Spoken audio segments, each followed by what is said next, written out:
On May 17th, Trinity Baptist Church took step one in reopening our campus for worship and Bible study.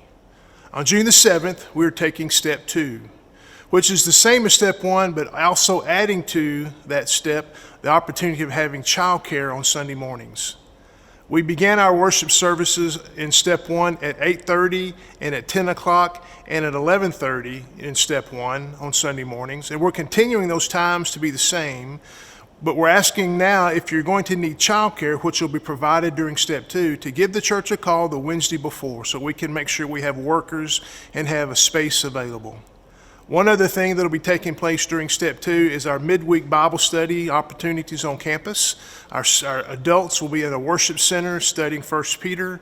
Our children will have opportunity again to be in our chapel to have a time together there, and our students will be in our Family Life Center.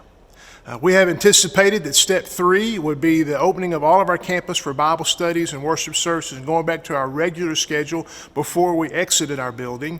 But we have identified a step 2.5 in this process.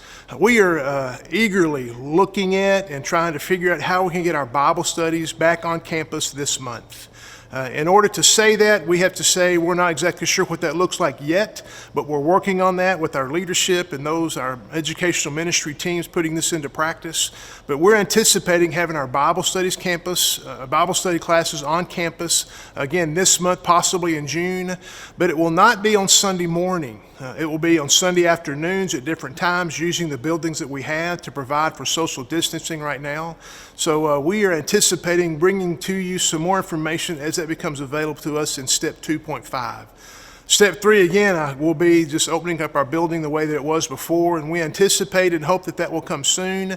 But in order for that to happen, we're going to need for the social distancing to be relieved and the personal space and touching and those kind of things to be allowed. So we're waiting for that to happen, and we hope that it too will happen soon.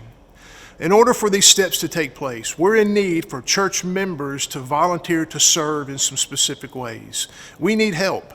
We need help with children's Bible study leaders. We've had some that don't feel comfortable coming back at this time, others that will be coming when they can, but we're in need of some Bible study leaders in our children's area of ministry right now. We're also in need of some greeters.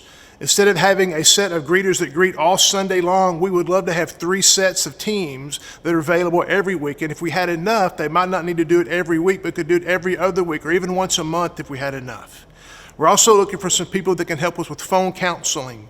One of the things that we've developed and figured out in this process of being away from campus and back on campus is that we have an opportunity to talk to people if they call in on the phone. And so we're looking to train some phone counselors during our services to answer questions that may be called in. We've also added another streaming service at 8:30, and we have a great team and a video team that's doing a great job, but they need some help. We need some people that can be trained in working a camera, doing some switching, working with Joe Reef in our video ministry. And if you would be willing to help us serve in those ways to help us get it back on campus, we would love to hear from you. You'll be hearing more about these in the future, but at the present time, just so that you'll know, on June the 7th, we'll take step 2. On June the 10th, we'll be back on the campus on Wednesday nights with midweek with the adults in the worship center, children in the chapel, and our students in the Family Life Center. We hope to see you soon.